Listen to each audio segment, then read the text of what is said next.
Ótimo, então. Então, Sheila, aí você pode providenciar, aí já estamos gravando.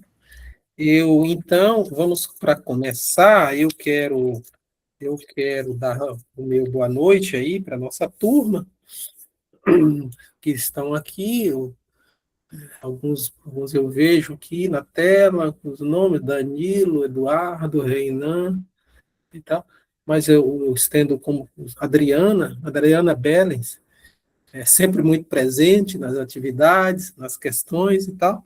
Eu quero cumprimentar, dar o meu boa noite a todo o nosso corpo discente, mas especialmente agora agradecendo oficialmente ao Coronel Eleutério, que vai proferir essa aula magna da abertura do semestre dos 2026.2, começou ontem, tivemos aí uma pequena intercorrência tecnológica, mas hoje os materiais do curso já estão disponíveis para o nosso alunado. Estamos começando, então vamos ter hoje essa aula magna, e aqui no nosso apoio estarão aqui o nosso amigo Otávio, que é escrivão de polícia lá em Itabuna, e com uma folha de serviços aí à segurança pública, com a formação toda dele aí, com mestrado, formação em direito, etc., está no apoio, e temos também aí o apoio sempre muito, muito proativo de Sheila Carregosa, que é subtenente da reserva da Polícia Militar da Bahia. Esse é o apoio. E o nosso palestrante, com um currículo que, em princípio, até dispensaria uma apresentação, e a tentativa, eu sei que é até uma imprudência tentar fazer uma apresentação, e também pela extensão do seu currículo, então eu apenas aqui me louvaria de alguns destaques para que o nosso alunado, porque nós temos, Coronel, alguns alunos que não trabalham hoje ainda em nenhum serviço da segurança pública. Então, para que todo mundo conheça, o Coronel Eleutério, Carlos Sebastião de Oliveira Eleutério Filho, Coronel PM, veterano da Polícia Militar da Bahia, que tem uma folha de serviços invejável e está na Polícia Militar desde 1972 e passou para a reserva em 2015. E a sua carreira, aqui falando, como sempre, repetindo isso de uma forma muito resumida e talvez até irresponsável da minha parte, mas aqui fazendo esses resumos, como aspirante a oficial PM em 76, tenente em 77, capitão em 85, major PM em 92, tenente-coronel em 97 e coronel PM em 2006. Esse um pedaço aqui dessa apresentação, tendo ele como a última função como oficial superior, em 2014, como coronel PM, como subcomandante-geral da Polícia Militar da Bahia, com formação, assim, das formações, falando aqui mais diretamente do acadêmico em geral, formado pela Escola de Administração da UCSAL, formado em administração, com especialização em direitos humanos, medalhas, um conjunto de medalhas aqui, com decorações, um total de 25 medalhas, e que, não vou dizê-las aqui, as 7 que ele próprio fez a gentileza de destacar, como medalha do mérito da Segurança Pública da Bahia, medalha do mérito da Polícia Militar da Bahia, medalha Tomé de Souza, da Câmara Municipal, conhecidíssima, medalha da Câmara Municipal de Salvador, medalha do mérito de Feira de Santana, grau de comendador, título de cidadão de Feira de Santana, de Juazeiro e de Andaraí. Atualmente, o coronel Eleutério exerce algumas atividades aqui como professor de planejamento estratégico do curso superior de oficiais da Academia de Bombeiros Militares da Bahia, palestrante no tema de polícia comunitária do Departamento de Polícia Comunitária e Direitos Humanos da Polícia Militar da Bahia, assessor técnico de administração e logística da Legada Engenharia e conselheiro, coordenador, palestrante em alguns centros espíritas, e que, então, nos traz, então, essa folha de serviços e nos permite, então, aqui, repetindo sempre isso, né, a nossa felicidade, o nosso privilégio de recebê-lo hoje para proferir a seguinte aula magna: Desafios para a moderna segurança pública. Coronel Eleutério, aqui com as minhas desculpas por destacar apenas das suas nobres funções, a palavra é sua, fique aí no pleno uso da palavra e do tempo que assim desejar. Eu apenas perguntaria, por questões mesmo metodológicas, qual a sua preferência, que os nossos alunos comumente são participativos, gostam de participar. Eu perguntaria qual a sua preferência, caso eles tenham alguma pergunta a fazer, se eles guardariam, quer dizer, eles podem até fazer, se quiser, os nossos tutores aí guardam as perguntas e a gente lê no final, ou se preferiria que essas perguntas fossem feitas ao longo da conversa ou quando elas surgissem. Qual a sua preferência? Melhor deixá-las para o final? Não, acho que é bom que o pessoal interaja à medida que a Pronto, gente for falando. Aí a gente vai, né, pronto, adaptando as coisas para pronto. viver Então, o dia. combinado assim com o nosso alunado, entrou agora a nossa coordenadora de tutoria, né, Daíse. Seja bem-vinda, Daíse. Boa noite aí para você também. Muito obrigado aí Boa noite. por essa Boa noite. brilhante presença na palestra. Mas, coronel, a palavra é sua. Ok, eu também queria dar o meu boa noite com a minha demonstração de gratidão, né, de estar participando desse momento. A Universidade Federal da Bahia também é um lugar que eu tenho um apreço muito grande, porque também iniciei na administração, na própria Escola de Administração da UFBA, e depois, já de algum tempo, eu voltei para fazer também na Escola de Administração o curso de desenvolvimento de dirigentes, mas a minha alma mater é a Escola Católica mesmo, a Universidade Católica, porque lá fui algumas vezes para muitos trabalhos, né? Eu, eu tomo esse assunto como uma conversa, porque quando é dito que o tema é segurança pública, além da minha formação nessa área e a minha vida com bastante experimentação foi nesse campo, né? Eu também gosto muito dessa atividade do ensino, que eu acho que a educação é balizadora para cada um de nós, enriquecedora, iluminativa, então esse caminho me satisfaz muito. E também porque cada vez que a gente faz isso é uma oportunidade da gente se renovar, porque a gente se encontra com, a gente chama de alunos, né? Mas, na verdade, são companheiros e parceiros nessa atividade da educação, que trazem coisas novas, coisas também modernas, que nos retroalimentam, né? E assim a gente segue, além de fazer novos amigos, que eu acho que isso também é muito fundamental. O tema é bastante desafiador, né?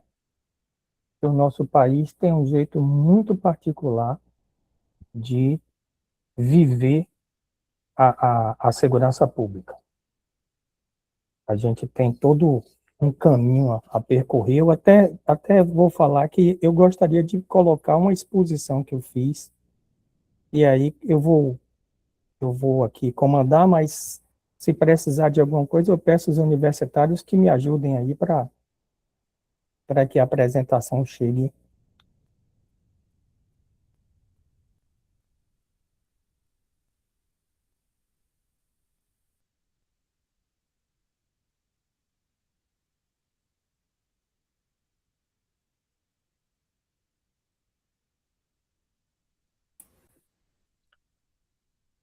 Já apareceu para todos?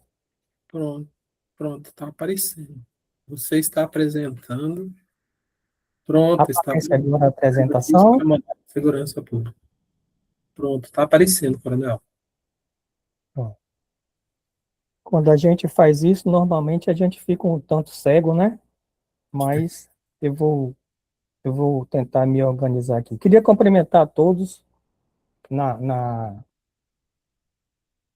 com, nominando Otávio, nominando Renan, nominando Carolina, Daíse, além da nossa carregosa, né?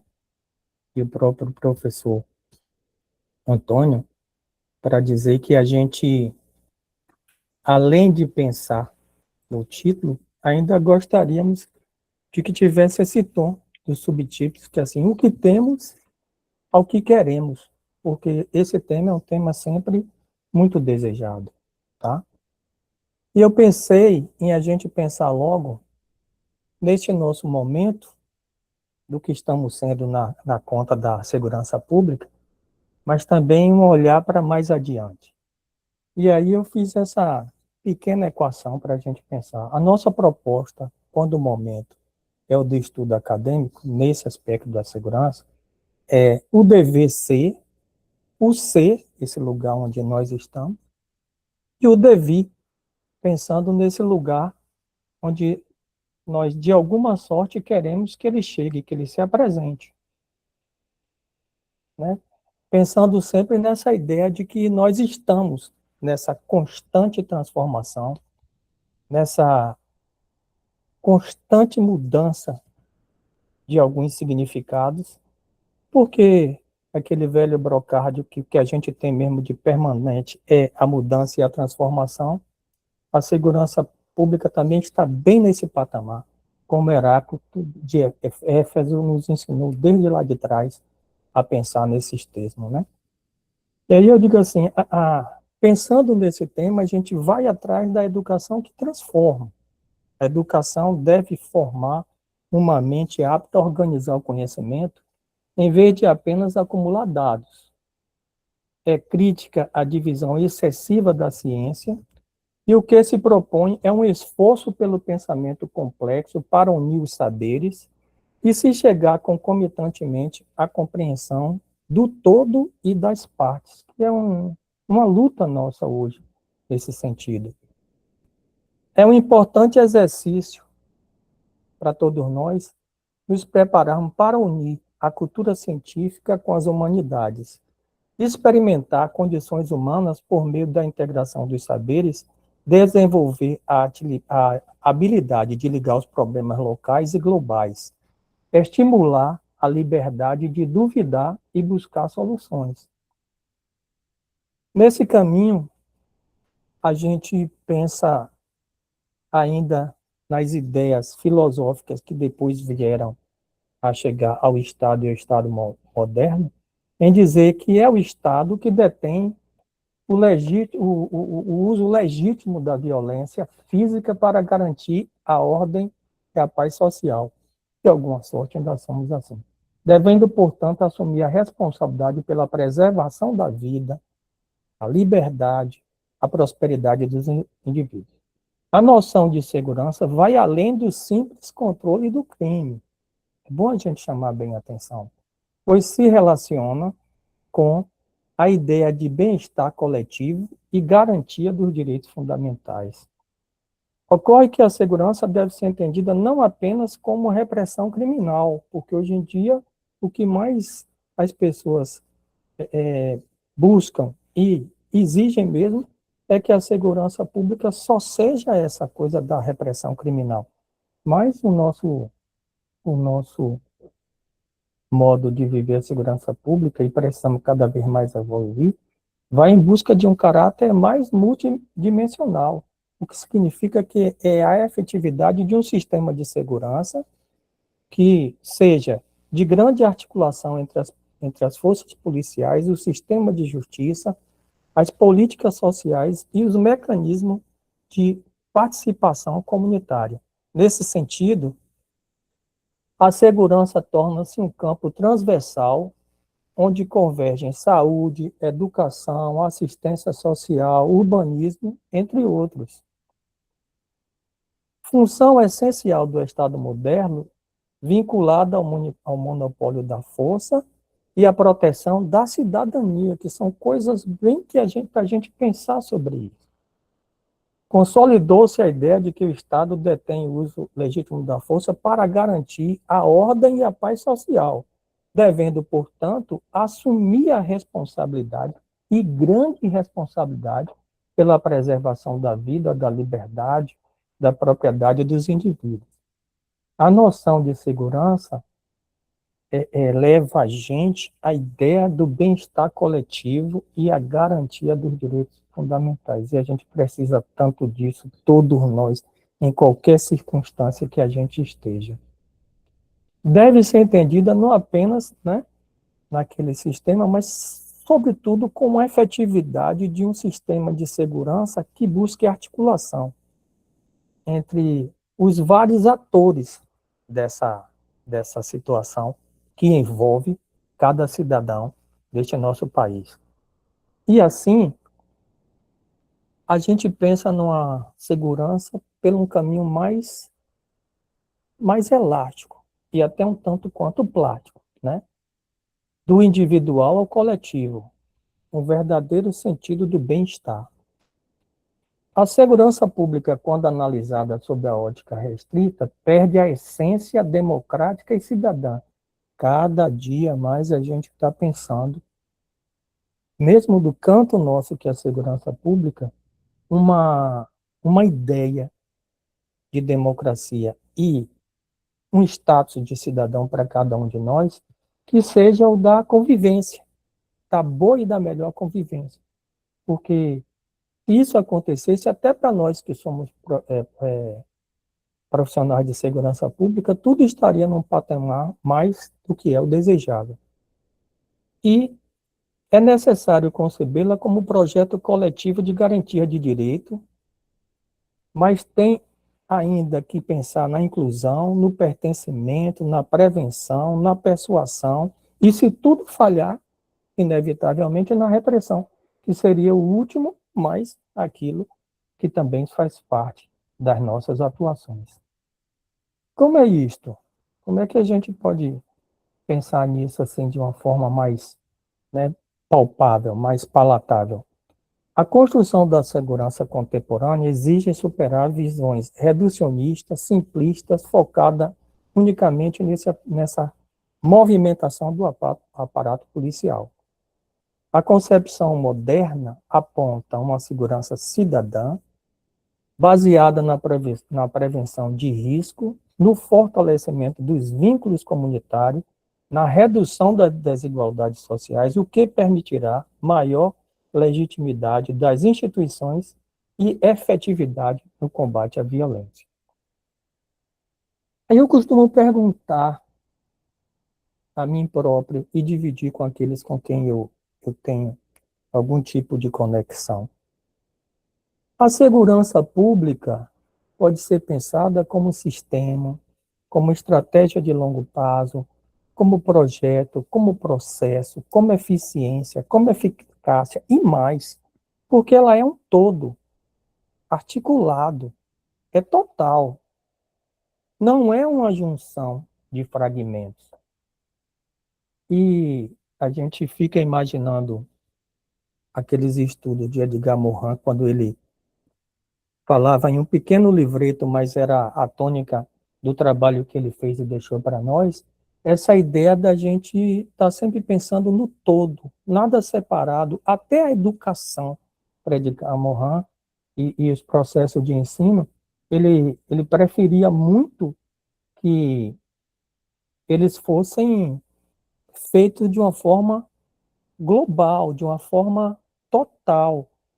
Como que ele dizia assim, como que a gente pega o próprio ensino, vai separando em partes, vai separando só o que a gente chama de matérias, de cadeiras, e depois ficaria só para o aluno juntar todos esses fragmentos, e isso acabava, muitas das vezes, na nossa jornada de aluno, dando um nó, porque a gente não conseguia fazer essa junção. É como se a gente pegasse todas as peças de um quebra-cabeça e saísse se debatendo para juntá-lo. E a gente ainda tem muito essa concepção quando a gente pensa em segurança pública.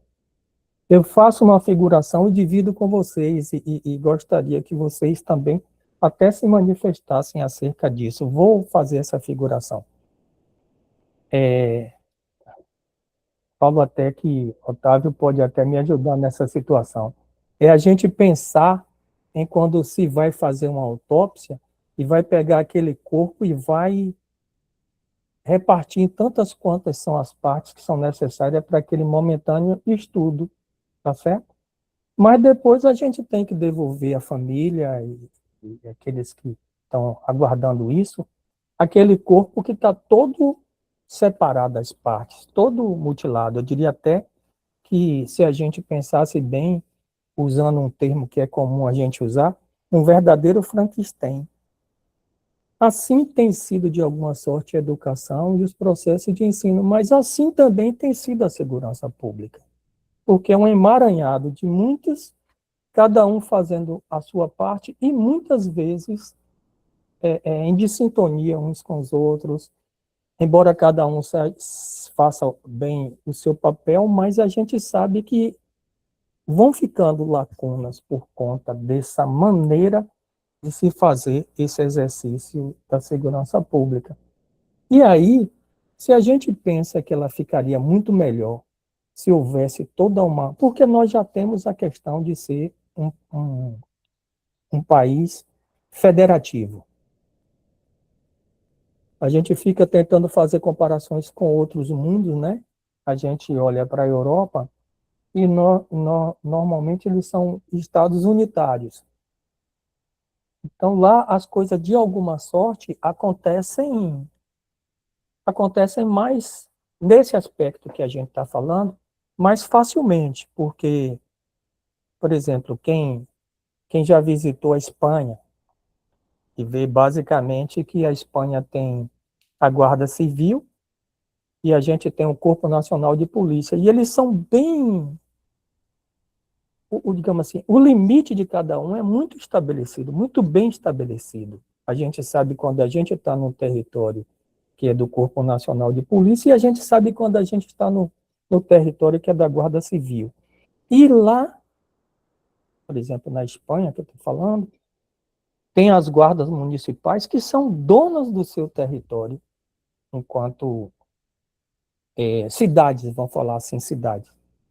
E aí, quando, por exemplo, quem chega em Toledo é recebido na entrada da cidade, ou em qualquer dos meios que a gente chega em Toledo, é logo recebido pela guarda municipal e é como se a gente estivesse ali com um bom dia, uma boa tarde e seja bem-vindo, mas nós estamos aqui para poder a gente entrar e sair naquele território, né?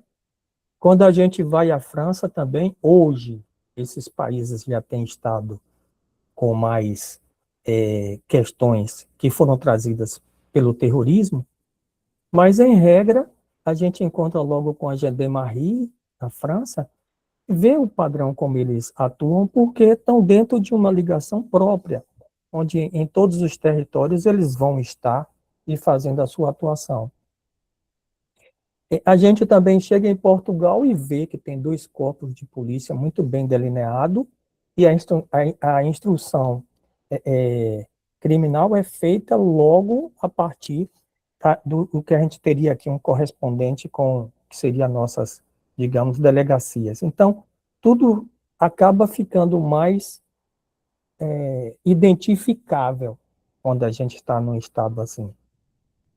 A nossa conexão com a França e com o Reino Unido foi muito, muito grande, com Portugal particularmente, da vida da família real, mas com esses outros países, como eles são. Na Inglaterra, eu, quando fui a primeira vez ao Reino Unido, mas particularmente à Inglaterra, a coisa que mais eu queria saber e entender, como que eles faziam policiamento, e até recente tempo era assim, até haver crises mais avolumadas, e não portavam o armamento de alta letalidade, de hipótese alguma nos espaços públicos. E até hoje a gente vê assim, em mais de um fato que eu acompanhei mais recentemente, os fatos que acontecem em Londres, quando há um atentado, e muitas vezes ele é praticado com uma faca, e uma faca que estava muito bem escondida até que o infrator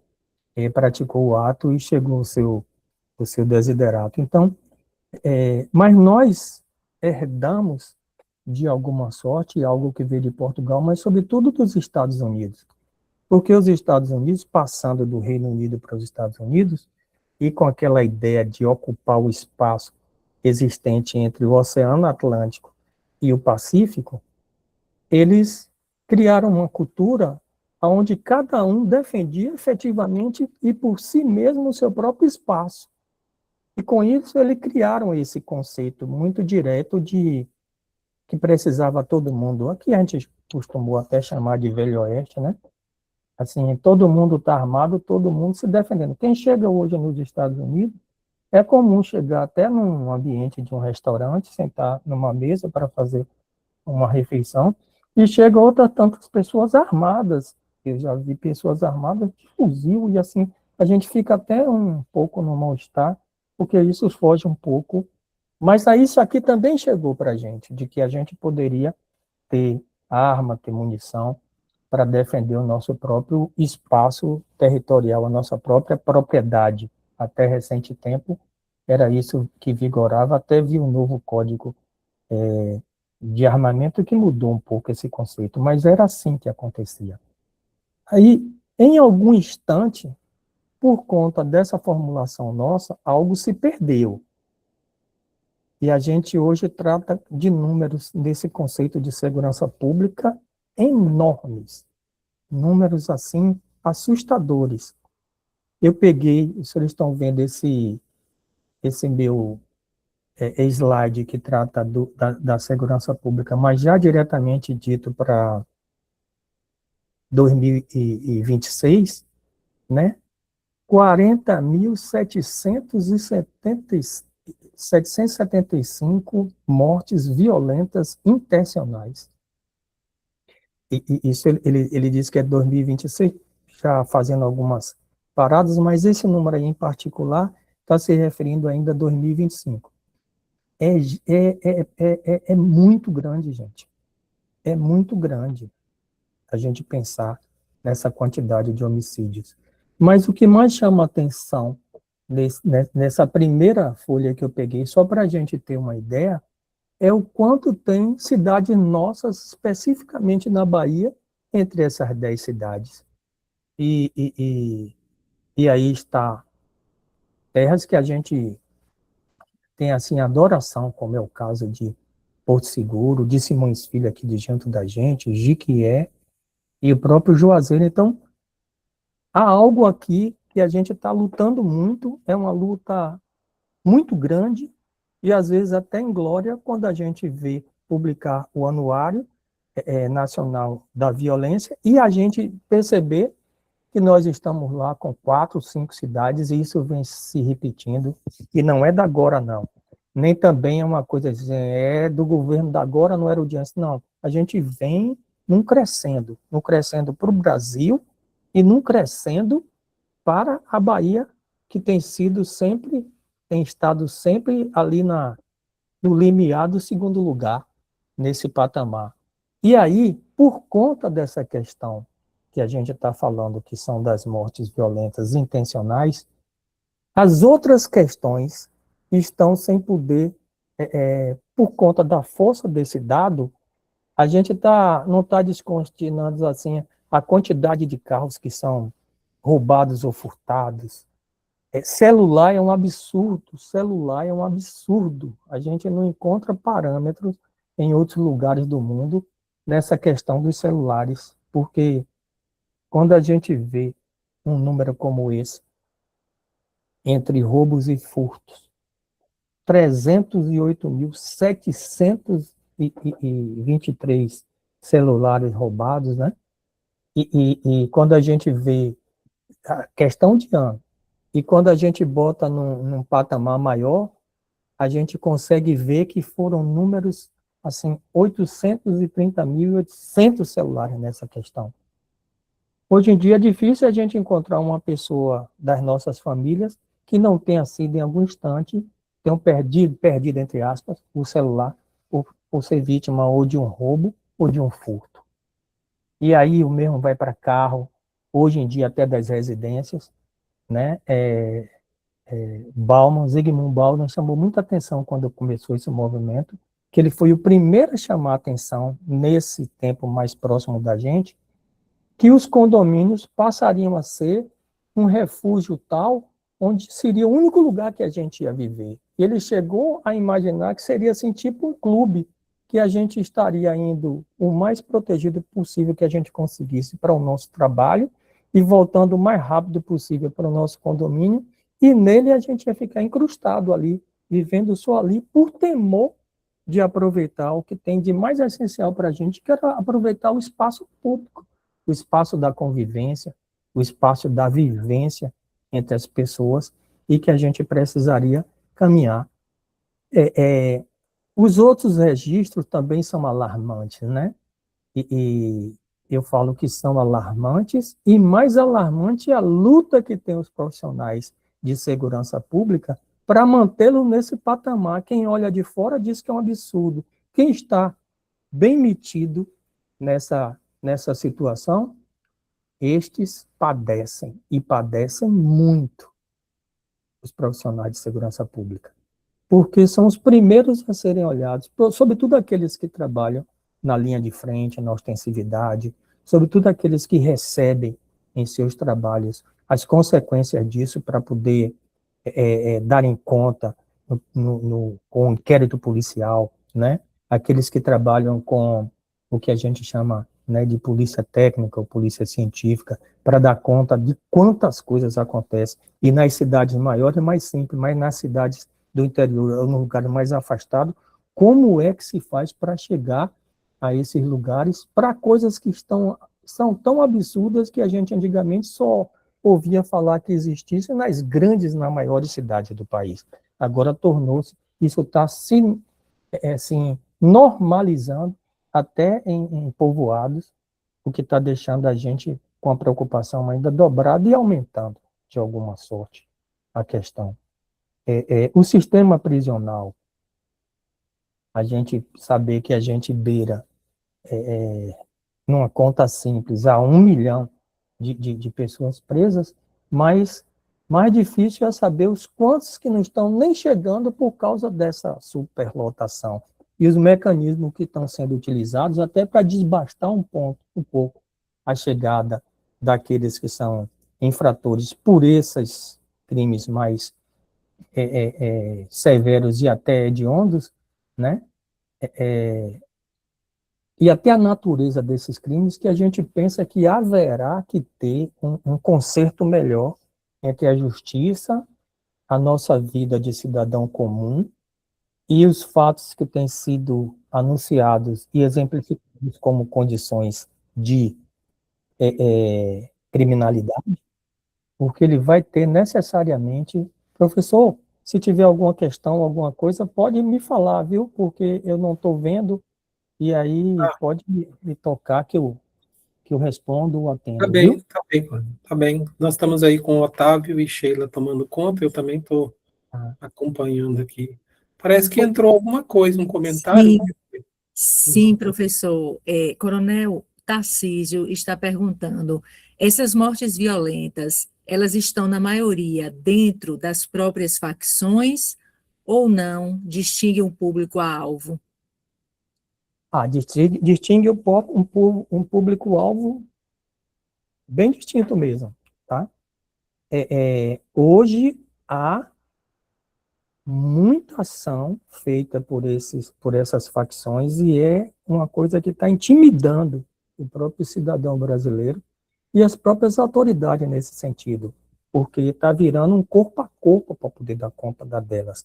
Mas não, ele acontece de um modo geral e até de situações absurdas. Quem acompanhou o noticiário, em particular de São Paulo, há poucos dias, havia uma dissensão muito grande entre um marido e uma mulher. E eles já estavam naquela situação de se desligarem, se separarem, mas tinham 2 filhos e os 2 filhos estavam sob a guarda da mulher. E o marido anunciava que, como forma de intimidar a mulher, para que ela talvez aceitasse o retorno de estarem juntos, embora não fosse o que ela quisesse, que ele mataria os 2 filhos para isso. E, assim, eu digo que, num estado de loucura, ele se aproveitou de uma circunstância e matou. Isso está na ordem do dia aí. Se a gente acompanhar, todas as TVs, todas as rádios, todos os jornais noticiaram esse fato que aconteceu.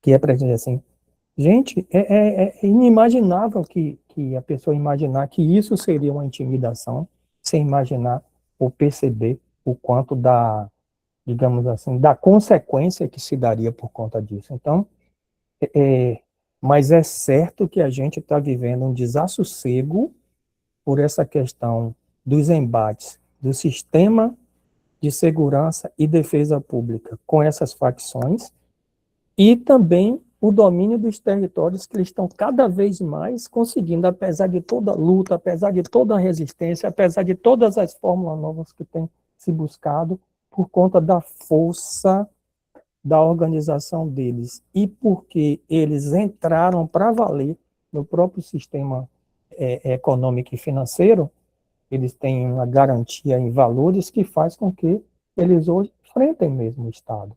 E o Estado tem corrido atrás para ver se bota isso numa, entre aspas, bola mais baixa.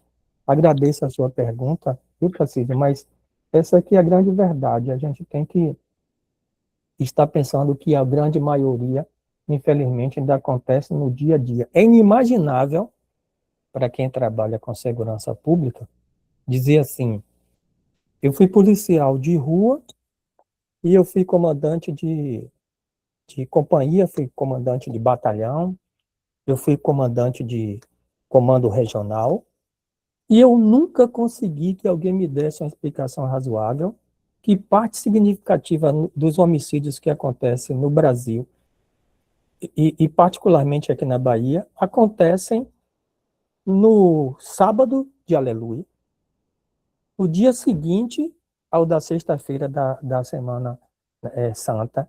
E assim, vamos dizer, a Polícia Militar, a Polícia Civil, o Departamento de Polícia Técnica, as guardas municipais já trabalham com essa condição. E a gente disse, meu Deus, o Natal, a Semana Santa, alguns outros momentos eram para ser momentos da maior tranquilidade, mas não é isso que a gente na prática vê. A gente vê coisas de uma outra que caminharia dentro do que a gente pensa para uma realidade bem paralela dessa que a gente almejaria que fosse, tá, Tarcísio? Coronel, o nosso amigo aí, Otávio, levantou a mão, Otávio, sei que você vai colaborar algum comentário desse dado específico, talvez? Com certeza. À vontade, Otávio. Atualmente eu trabalho na Delegacia de Homicídios. Chefiando no cartório lá, escrivão de polícia. Então, há 6 anos eu fiquei na coordenadoria, mas visto algumas coisas. O senhor falou aí das facções. É engraçado que aqueles que cometiam crimes lá na década de 80 e 90, hoje eu percebo que esses parentes, os filhos e os netos, estão seguindo o mesmo caminho que um pai criminoso seguiu na década de 80 e 90. Então, isso a gente pode analisar o que foi que o Estado fez, porque há uma linha igualitária daquelas.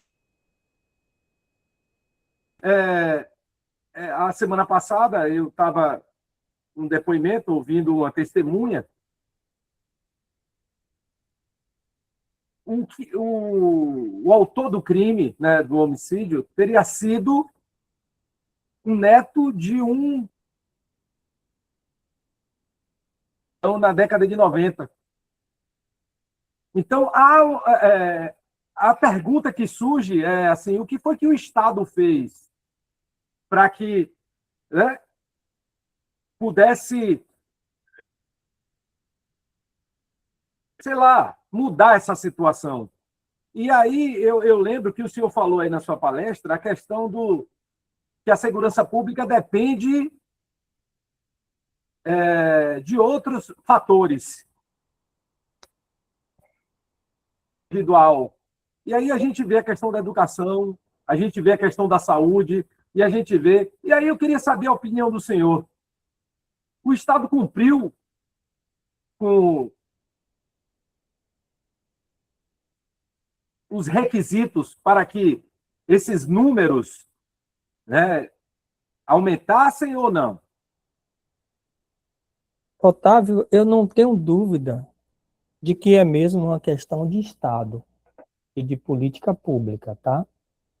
Agora, as soluções que vêm sendo adotadas, que tinha, assim, até no conhecimento acadêmico, a priori, uma grande possibilidade de, na prática, ser efetivamente o resultado, assim, a gente que está vivendo na prática, e eu até peço assim um pouco de desculpa para os colegas que estão aqui junto com a gente, mas que não estão com a mão na massa como a gente, que elas foram ideadas assim de coração bom, pensando no que era melhor. Quando foi criada a lei de menor poder ofensivo, em 1999, se pensava em dizer assim, não, a gente tira uma porção de gente para não passar pelas etapas e chegar no patamar maior, a gente segura logo nesse patamar e a gente corta a possibilidade deles crescerem assim, como esse caso do Neto, que já tinha, né, um avô que já tinha esse tipo vamos dizer, de vida. Na prática, se apresentou como o contrário, tá? Hoje em dia, a gente passa, você passa, eu passo, essa questão da audiência de custódia. Ele tem um sentido para muitos países, mas para o nosso, por que uma pessoa da segurança pública, dos familiares, que eu sempre me coloco numa situação, mas eu sinto ainda, eu sofro ainda mais com a situação de um parente de uma vítima, quando vê um esforço danado do mecanismo de defesa pública, conseguir chegar até uma pessoa que praticou um fato e muitas vezes, por causa de algo que seria corrigível naquele processo, uma pessoa é liberada na delegacia e muitas vezes antes do próprio policial que conduziu. E isso por conta da intervenção, estou falando assim da delegacia, mas passando para a questão da audiência de custódia, porque algo vai se apresentar lá que foi visto como um defeito de forma e a pessoa é automaticamente, aquele que foi o praticante, automaticamente liberado. Então, isso reforça para a gente que teve aquela educação que um puxão de orelha resolvia muita coisa, fosse do nosso pai, da nossa mãe ou da nossa avó, de um tio, hoje em dia essas coisas já não existem mais, elas foram modificadas. Todo mundo no bom sentido, de pensar em liberdade, de pensar em crescimento, pensar em evolução, mas ao ir mexer nisso, né, as coisas não foram do que foi pensado e idealizado, não foi o resultado que se desejava, né? A questão dos presídios, né? A questão dos presídios de segurança máxima. A gente vê hoje a facilidade com que essas pessoas que vão para esse presídio conseguem, utilizando de escritórios de advocacia que estudam essas causas e conseguem mexer nessas questões, transferirem, liberarem, tornar muito mais fácil a vida de criminosos contumazes, e que muitas vezes eles saem e, às vezes, no próprio final de semana que ele tem, ou esses momentos em que eles são liberados pelas condições que são próprias da lei, mas muitas vezes também porque são liberados por atingirem aquela progressão das penas e imediatamente pratica. A gente se lembra daquela senhora que estava no shopping e foi apanhado por um desses cidadãos que foi conhecido de todos nós aqui na Bahia, e depois ele levou ela para o lugar ermo, além de matar, ainda passou o carro por cima, e depois, quando foi alcançado, confessou que foi ele que fez daquela forma e tudo mais.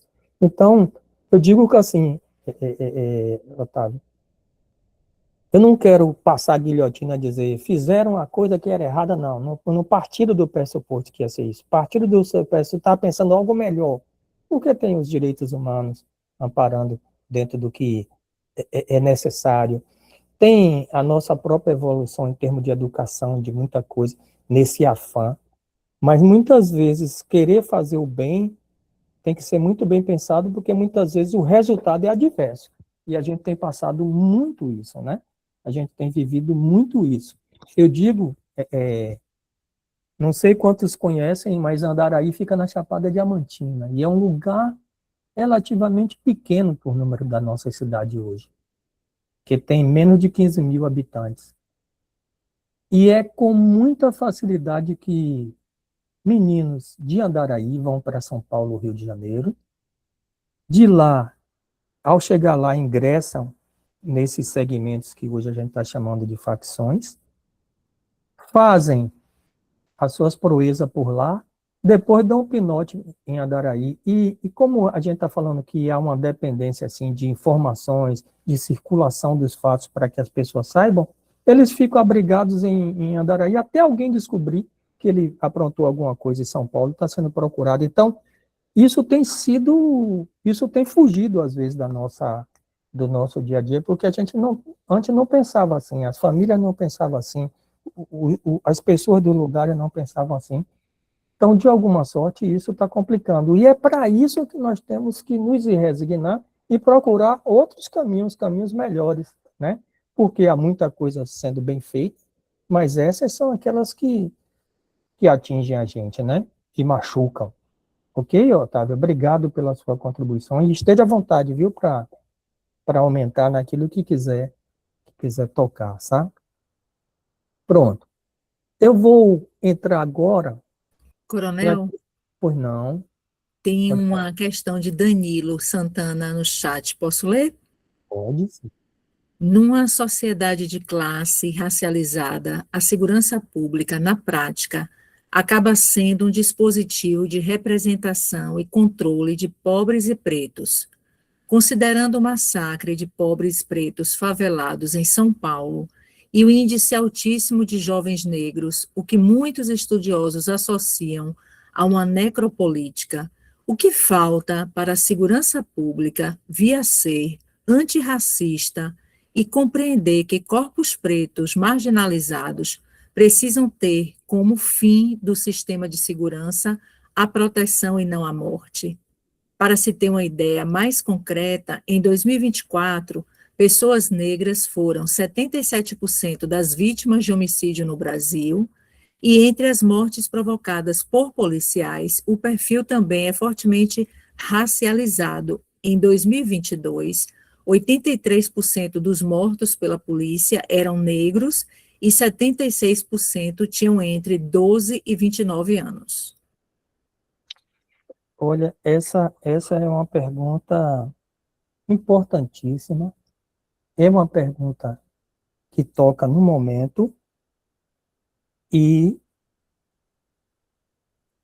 de uma delicadeza para a gente tratar.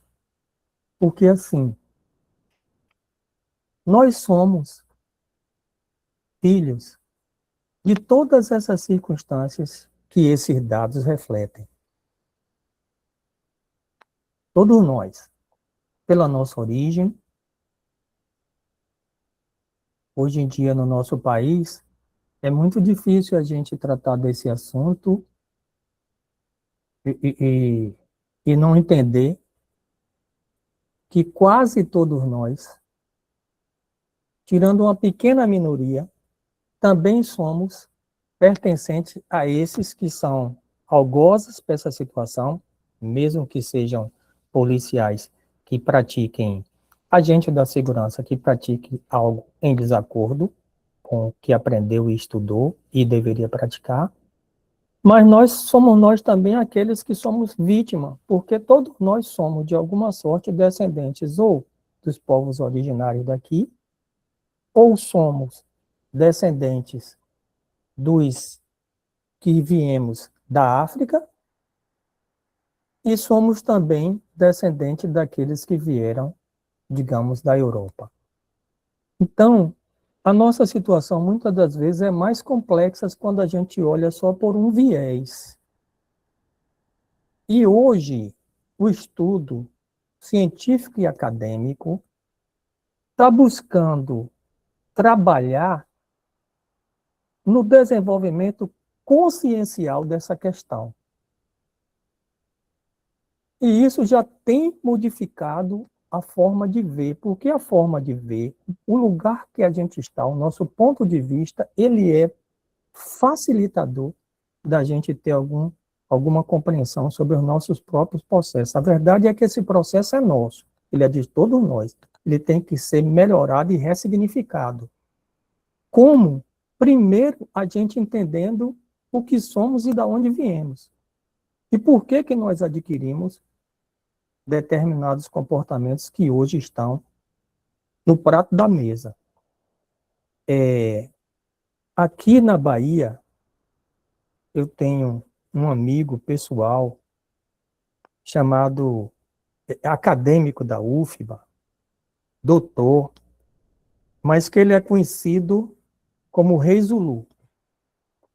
E ele acompanhou Gilberto Gil quando Gilberto Gil foi ser ministro. E lá ele convenceu ao governo de que nós já poderíamos começar a fazer aqui no Brasil aquele reconhecimento de quem nós somos e de onde viemos, com aquele teste do DNA. E o governo assimilou essa ideia, começou a disponibilizar, e nós precisamos andar muito sobre isso, para que a gente saiba até do lugar que a gente veio, seja da Europa, da África ou aqui mesmo do Brasil. E ele foi um dos que, em sendo secretário no governo federal, de um ministério, mas ele também estava entre os contemplados que foi viajar, assim como 11 outras pessoas, cada um que foi sorteado para poder fazer esse trabalho. Ele tinha certeza que ele tinha vindo de Angola. E, quando ele recebeu o registro do exame, da onde ele tinha vindo, era de um outro lugar, muito bem pequenininho, e na África. E ele já ficou um pouco estonteado, porque toda a origem dele era de que ele vinha de um processo de um povo angolano. Quando ele viajou, que chegou lá no local, a primeira coisa que ele fez foi identificar que o lugar da onde ele saiu da África é exatamente semelhante, posso dizer até igual, que são as palavras dele, ao lugar em que a família dele chegou e viveu aqui na Bahia, que é ali ao lado do Solar do Unhão, a famosa Gamboa de Baixo.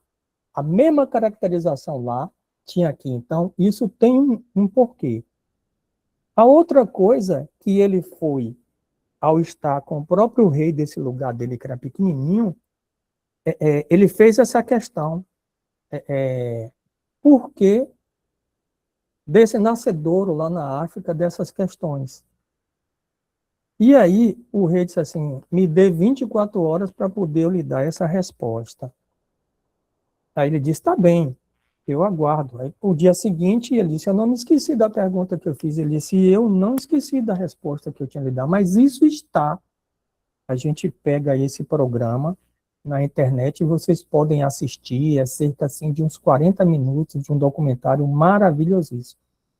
E o rei responde a ele o seguinte, não é lá no lugar que você está agora, em que essas coisas começaram, mas elas começaram aqui na nossa própria origem. Por quê?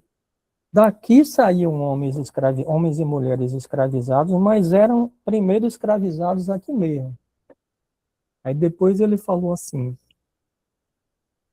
e normalmente aqueles outros que não era somente pelo processo de escravização, em grande número, eles eram entregues sabendo que ia ser escravizado em outros mundos, porque aqui eles tinham cometido atrocidades.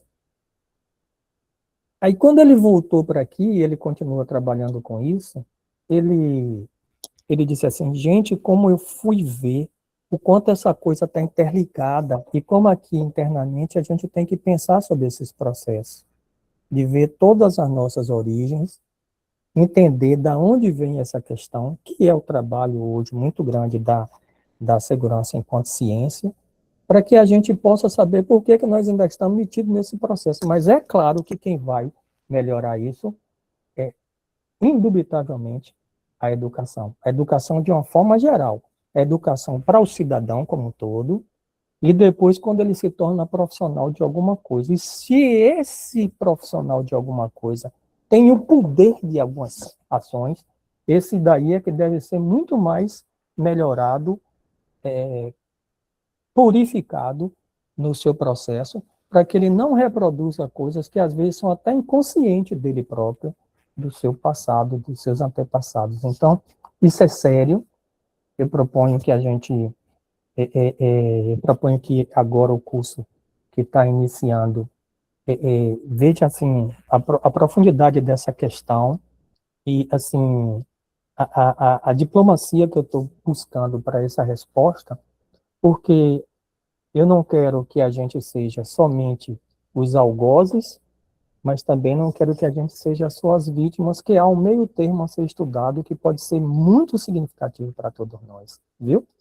Eu agradeço muito a pergunta e vamos ver se irmanadamente a gente consegue reverter esse estado de coisas. Ele é real, tem que ser enfrentado, temos que nos melhorar, mas temos um caminho a seguir e juntos. A desunião ou apontar de dedo não faz a gente seguir. O que vai fazer a gente seguir é a gente conjuntamente mudar esse estado, que é sério, tá? Posso continuar? Sim, senhor. Pronto. A moderna segurança pública, batendo aí na tecla que a gente se predispôs mais diretamente, exige superar modelos tradicionais baseados apenas em, o que a gente está falando, em força bruta. Os principais desafios atuais incluem o combate ao crime organizado em redes, a integração de dados entre as instituições, que ainda é um tanto quanto falho, é tudo. A gente hoje é o nosso melhor retrato, mas esse nosso melhor retrato ainda tem, nós somos o melhor de nós, como pessoa humana e como profissional, mas ainda tem buracos que a gente precisa ir fechando, lacrando, para a coisa se tornar bem melhor, como a gente mesmo quer. O uso ético da tecnologia, a reforma do sistema profissional e, sobretudo e acima de tudo, a valorização humana de todos os agentes que compõem esse importante segmento da nossa sociedade, tá? E aí a gente tem que pensar em informação e condição de trabalho, crime organizado, inteligência, integração e gestão institucional, inovação tecnológica com direitos e sistema prisional com direitos humanos. Então, eu pincelei 5 questões das mais de 25 que eu listei para que a gente pudesse conversar sobre isso e tentando ser rápido, não gastar tanto tempo assim, como não seria possível para esse momento, tá? Aí, assim, há que pensar nesse Estado que tem monopólio da força e, concomitantemente, é quem faz a proteção da cidadania. Tá? Há que assumir a responsabilidade pela preservação da vida, da liberdade e da propriedade. Mas como se está nesse quadro? Porque a noção de violência tem que ir muito grande, ele tem que estar batendo nessa questão de, ao mesmo tempo, pensar no coletivo e no bem-estar e na garantia dos direitos humanos, mas saber que vai ter condições de excludência. E o sistema, às vezes, judicial, como está sendo pensado assim, para ser muito elitizado e elevado, talvez esteja em dissonância com o que poderia ser mais prático aqui. Vou dar um exemplo, mas reparem que os exemplos, quando a gente dá, a gente corre bastante risco, mas precisamos pensar nisso, que é um momento acadêmico. Alguém se lembra do cidadão que tirou a vida de John Lennon? Ele pegou uma severa pena, mas ele tem também um regime que é de progressão lá nos Estados Unidos.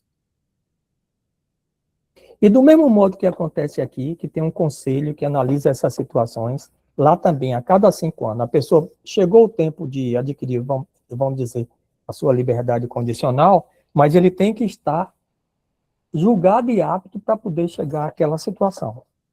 E as situações pelas quais ele matou John Lennon são tão graves, dele mesmo como pessoa humana, entendido por laudos bem consubstanciados dessa situação, que depois que ele adquiriu o direito da liberdade condicional para a preservação dos demais integrantes da coletividade dos Estados Unidos, ele já foi quatro vezes. A cada 5 anos, ele é novamente analisado e ele recebe, entre aspas, o veredito se ele pode passar para a condição do regime progressivo ou não. E ele já perdeu 4 vezes. Então, além do fato que ele passou do tempo, ele já passou mais 20 anos porque ele não é colocado em liberdade pelas próprias circunstâncias dele. Já não é tanto pelo fato que ele praticou ficar lá, já com a pena consignada, mas pelo potencial que ele tem de repetir. Aqui essas coisas ultimamente não têm sido consideradas, tem sido assim ao pé da letra, ipsilita. Não, já tem 5 anos, então pode, bota em liberdade. Já pode fazer, ter aquela liberdade do Natal, pronto, coloca aí em liberdade do Natal. Primeiro ano, Semana Santa, Semana Santa. E repetidas vezes nós estamos vendo a pessoa, ao sair, praticar aquilo que é já da natureza dele, como praticar.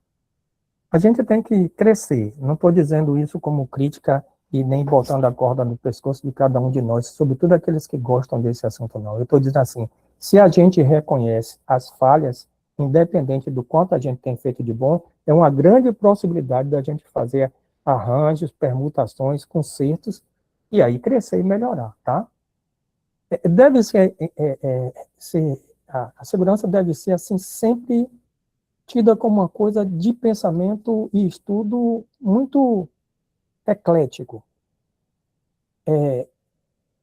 Que exista uma articulação muito grande entre as forças policiais, o sistema de justiça, as políticas sociais e os mecanismos de participação comunitária. Aqui na Bahia a gente vive uma experiência muito boa de polícia comunitária. É uma luta muito grande para a Polícia Militar da Bahia e da Secretaria de Segurança Pública e de todos que participam desse trabalho, a Polícia Civil, o Departamento de Polícia Técnica, aqueles que vieram da Polícia Federal e têm trabalhado ou mesmo na direção ou em outras partes da própria SSP, uma luta grande, mas reconquistar territórios não é coisa da noite para o dia que a gente consegue, né? Então tem sido uma luta. Nesse sentido, a segurança torna-se um campo transversal, onde converge saúde, educação, assistência social e urbanismo. Está tudo junto na mesma panela. Aí, para a formação em condições de trabalho, a gente precisa de uma formação e manutenção de excelência. fardamento, armamento, munição, apetrechos e EPI gabaritados, porque o que as pessoas fazem com a segurança pública precisam desta proteção, que foi falada agora na própria pergunta, e para que a gente, ao se proteger, possa também proteger a outrem. Eu sempre pergunto, quando eu tive à frente de algumas situações em que a gente, na ação que acabou em morte, o que era perguntado assim, o armamento que eu saí para essa ação era o fuzil e a pistola. Eu não tinha um outro equipamento. E quando eu me defrontei com o fuzil e com a pistola, ficou elas por elas. E é difícil alguém que está na ação dizer, não, peraí, você pode dar aí uma meia dúzia de tiro, que se não pegar em mim e acabar sua munição, eu lhe pego. Não é por aí que a gente consegue, na prática, viver isso. Eu estou falando de palavras bem simples e objetivas para também criar uma realidade em torno disso. Efetivos estipulados por cálculo científico de indicadores, população e território. Olha, a Polícia Militar do Distrito Federal, cujo território é de 2 km², é 2 vezes, proporcionalmente, é 2 vezes maior do que a Polícia Militar da Bahia, que tem um território onde habitam agora 15 milhões de pessoas. Lá tem esse território de 2 milhões e tem uma população de 2,5 milhões. E nós aqui temos os efetivos que temos para todos os órgãos que lidam com a segurança pública e a defesa pública, e estamos proporcionalmente na metade do efetivo de lá. Então, essas questões é que nós estamos colocando assim, que elas precisam ser melhor equalizadas para poder melhor se ter até condição de trabalho e de resposta. Remuneração compatível e atrativa para os agentes de segurança. Garantir a saúde física e psicológica dos agentes com acompanhamento periódico. Ter legislação própria para a carga máxima de jornada de trabalho. Eu muitas vezes cheguei com uma ocorrência em uma delegacia territorial e eu encontrei companheiros completamente exaustos em fazendo o seu trabalho naquele plantão, e aí quando a gente olhava, é uma questão mesmo do efetivo aí. E o efetivo ainda é pequeno, gente. É preciso que a sociedade como um todo saiba disso e até interfira nesse processo. E às vezes só os integrantes das corporações não conseguem passar isso. A acumulação, eu digo só, mas no sentido assim, que é necessário. Nem todos sabem que todos os agentes de segurança não podem ter uma segunda atividade, e enquanto a própria Constituição permite que haja acumulação nas áreas de educação e saúde. Porque muitas vezes a gente também pode fazer uma outra atividade diretamente, e eu botei etc. para não esgotar todo esse assunto, porque nem seria possível. Crime organizado e inteligência, mapear as redes criminosas que cruzam as fronteiras. Aí eu estou falando em fronteiras e divisas. Todos sabem que a Bahia, no afã de tentar chegar a uma possibilidade com suas divisas, e o quanto a Bahia tem de vizinhos, e a possibilidade de que o crime hoje, ele é bem... Ele caminha com muita facilidade. Tem gente que sai aqui da Bahia, que vive nessas facções, e vai bater no Paraguai, vai bater no norte da Argentina, vai na Bolívia e retorna com a maior facilidade. Mas aqui internamente também tem facilidade nas divisas entre os estados. Então, essa é uma coisa que a gente tem que ter um mapeamento ainda mais rigoroso, substituir o confronto direto por inteligência financeira e tecnológica. A pergunta do nosso amigo há poucos instantes, ele impacta bem nessa resposta nessa questão aqui por nós colocada, que assim, primeiro, uma inteligência financeira que a gente vá combalir as economias dessas facções. E segundo, que a tecnologia possa antever, possa enxergar antes algumas coisas que estão acontecendo em nosso mundo para poder melhor enfrentá-los. Rastrear arma de fogo e fluxos ilícitos de capitais. Isso é uma necessidade urgente. Já é feito, gente, mas muito aquém. O esforço é grande, os que estão trabalhando nisso se desvelam. Mas há uma incompatibilidade entre o que está acontecendo e, muitas vezes, a reação dos profissionais e das organizações, tá? O maior entrave, por isso que a gente está falando, a gente, enquanto profissional do Estado, vive uma vida do confronto regular, combatendo o confronto que é integralmente assimétrico. Aquilo que para a gente é um valor e mesmo uma limitação, é justamente o que eles têm de mais possibilidade, porque não respeitam nada disso. Inclusive, as suas penas são comutadas, são diminuídas, são uma opção de coisa para enfrentar, para ainda, como é que eu digo, para que eles fiquem mais estimulados ainda a essas coisas. Integração e gestão institucional. Unir as polícias, guardas municipais e o sistema de justiça. Urge. Todo mundo sabe disso. Só estou batendo na mesma tecla repetida, mas eu preciso repetir para que a gente crie o corpo mentalizado disso, para a gente se fortalecer e chegar lá. Superar a fragmentação, ouça o que eu estou dizendo, entre os governos, o federal, os estaduais e os municipais. Cada um, certas horas para um lado, um bate-cabeça, um negócio que, às vezes, quando a gente chega, ainda tem que dar um tempo, esperar que a coisa decante, para depois a gente poder até atuar.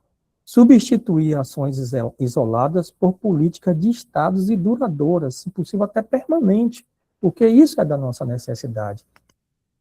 Inovação tecnológica com direitos, com preservação de direitos. Então, usar a Câmara, mas de reconhecimento e análise preditiva, para a possibilidade de prever, mas pensar também que até o próprio agente é um ser humano, porque não adianta dizer assim, os oponentes já usam todas as facilidades que põem. E o policial, quando sai com a Câmara, tem que, é uma necessidade, é preciso evolução para tudo isso, mas é preciso estabelecer um ponto que dê assim, uma equação mais, digamos, confortável para quem já vai para essa atuação. E isso aí eu aceito de quem pensa em contrário tranquilamente. Atuar no limite da legalidade, preservando o cidadão contra o abuso de vigilância. Porque, assim, todo dia eu penso para mim próprio. Eu vou ao cardiologista e eu tenho uma esperança no cardiologista. Eu vou ao urologista e eu tenho uma esperança. E a coisa que eu mais já passei assim de desconforto é chegando à necessidade de urgência, por exemplo, com um cálculo renal, chegar no pronto-socorro e o médico me atendeu e disse, olha, eu vou passar aqui um paliativo e você me desculpe porque eu não sou médico urologista, eu sou ortopedista. E, meu Deus, eu vim com esperança, doutor, de chegar aqui e o senhor me tirar dessa crise, que o curso dor de cálculo renal, não é bom. Diz até que as mulheres suportam bem, mas os homens se acabam numa dor de cálculo renal. Pois então, eu não me conformo quando um policial diz que não está escrito na testa para ele entender quem é cidadão e quem é bandido, porque nós temos que ter uma lupa maior. E a última coisa que um cidadão pode ouvir da gente é assim, meu amigo, para mim é tudo igual, caminhão de japonês. Isso nós precisamos pensar de uma outra forma. Garantir transparência e prestação de conta das corporações. É uma coisa que muitas vezes a gente faz operações, isso e aquilo, e muitas vezes a gente não volta para dizer o porquê e o que fizemos e os resultados que conseguimos. Sistema prisional e direitos humanos. Ter prisões compatíveis com lotação de presos. Distinguir as prisões preventivas dos sentenciados, porque hoje, por exemplo, quando eu iniciei na minha vida, tinha as famosas casas de detenções, então as pessoas não eram jogadas de primeira logo no presídio. Aí um tempo que isso deixou de existir, as delegacias ficavam abarrotadas, porque era lá que ficava, porque não podia passar direto para o presídio até ter alguns encaminhamentos que eram da ordem da justiça. E isso precisa novamente ser repensado, melhorado, porque também não convém pegar uma pessoa que cometeu a primeira falta e já jogar lá no presídio. Eu digo, mas eu digo com a maior tranquilidade, que quando alguma pessoa chega na penitenciária de Salvador, ele já é rotulado como de uma facção, a depender do lugar onde ele mora. Então, ele cometeu uma pequena falta, precisou passar por tudo, mas tem que pagar pelo aquilo que fez, ainda que seja pequeno, e quando ele chega lá, vai escolher em que corpo lá da penitenciária ele vai ficar, para poder compatibilizar, porque saindo, por exemplo, do lugar que eu moro, em Lauro de Freitas, no Cagi, esse aí é da facção tal, porque esse é o território dito da facção tal. Então, são coisas que precisam ser repensadas mesmo, e a gente precisa também botar para fora para que todos tenham consciência. Focar na reinserção social para diminuir a recidiva criminal. Eu sei que não é fácil falar sobre isso, ressocializar, reeducar, não é fácil, mas isso é um valor a ser perseguido. E eu contemplo sempre, tá? Aí, eu queria dizer mais uma coisa que eu já estou perto de encerrar essa nossa fala aqui, rapidinho. O que falar da segurança e defesa, da interoperabilidade? O que falar da segurança, onde tudo precisa uma ação conjunta e muitas vezes chegamos como irmãos, mas cada um com uma origem e um pensamento que muitas vezes não é comum, ou pelo contrário, às vezes é divergente. E por que isso se dá? Vou novamente falar, porque às vezes eu chego em alguns lugares e falo sobre isso, e às vezes as pessoas, assim, não tinham ainda ouvido falar dessa forma. Segurança pública é um conceito. E como conceito, é abstrato. E a coisa mais comum é a gente ouvir falar em pessoas que são até estudiosas que, por exemplo, sensação de segurança. E a sensação de segurança é um valor muito grande para quando a gente pensa em segurança pública como conceito bem abstrato e genérico. Do outro lado, a gente tem a defesa pública. E defesa pública é definição. Defesa pública é o agir e o fazer. A construção da defesa pública, que é imanente à segurança pública, e o seu resultado, contemporânea, exige que haja esforço real de ação, atuação, atitude, concretude, eficácia, eficiência e eficácia. Então, é assim, uma coisa é eu pensar, a outra coisa é quando eu me movimento para agir. Aí é que eu estou completando o conceito de segurança pública. E é disso que eu tenho que prestar conta. É daí que vem o accountability, é disso aí, dessa ação real, desse esforço real e palpável. Mas a gente volta à Constituição, e lá é dito que a segurança pública, dever do Estado, responsabilidade de toda, é exercida para o bem da ordem pública e da incolumidade da pessoa e do patrimônio pelas seguintes instituições: Polícia Federal, Polícia Rodoviária Federal, Polícia Ferroviária Federal, Polícias Civis, Polícias Militares e Corpo de Bombeiros Militares, Polícias Penais Federal, Polícias Penais Estaduais e guardas municipais e distritais, tá? Então, ocorre que quando a gente acaba a Constituição do que a gente vê lá, sendo tratado como segurança, aí se esgota. E quando a gente vem falar sobre essa segunda parte, que é o da defesa pública, a gente encontra em um outro documento, tem a sua razão de ser num outro documento, mas a gente entende que isso aí deveria ter sido matéria constitucional, mas é um ponto de vista. O Sistema Único de Segurança Pública e Defesa Pública e a Polícia Nacional de Segurança Pública e Defesa Social e que eu entendo que mais próprio talvez fosse defesa pública, ficam instituídos pela lei, aí diz a lei, eles integram os órgãos de segurança de todas as esferas federativas para atuação coordenada, compartilhamento de dados e redução da violência. Aí diz, o que é o SUSP? Funciona de forma integrada entre a União, Estado, Distrito Federal e municípios. Reúne polícias civis, polícias militares, Polícia Federal, rodoviária, que é aquele que a gente já citou. Padroniza dados, estatísticas e operações conjuntas de inteligência. Pois bem, mesmo aqui, nessa tentativa de suprir uma lacuna, ainda falta aí a citação da defesa da Força Nacional, que é uma outra instituição que as pessoas nem sabem como ela se compõe e como ela funciona, e a Defesa Civil, que é outra instituição de grandes lacunas. A gente vê até atuar, mas uma hora é com os bombeiros, outra hora é com a própria organização do município, outra com a organização do Estado. Então, tem algo aí que pode ser melhor alinhavado para poder dar funcionalidade. Mas ainda assim eu estou dizendo que tem um vácuo aí. Aí quando a gente vai atrás desse vácuo, entende por que é chamado de defesa social, tá? Porque assim, quais as competências dos órgãos de segurança para melhor se entender a diferença entre Estado de defesa e segurança pública? Olha, isso que eu estou falando é pedra de toque para a gente que é profissional disso ou estudioso disso, e quer ainda aumentar o seu cabedal. O que nós encontramos na Constituição é a segurança pública. E diz lá que a atuação da segurança pública na normalidade, né, serve para proteger o cidadão, o patrimônio e a ordem pública no dia a dia. Aí ele diz, mas tem uma situação de anormalidade. E quando houver a de anormalidade, entra a defesa do Estado.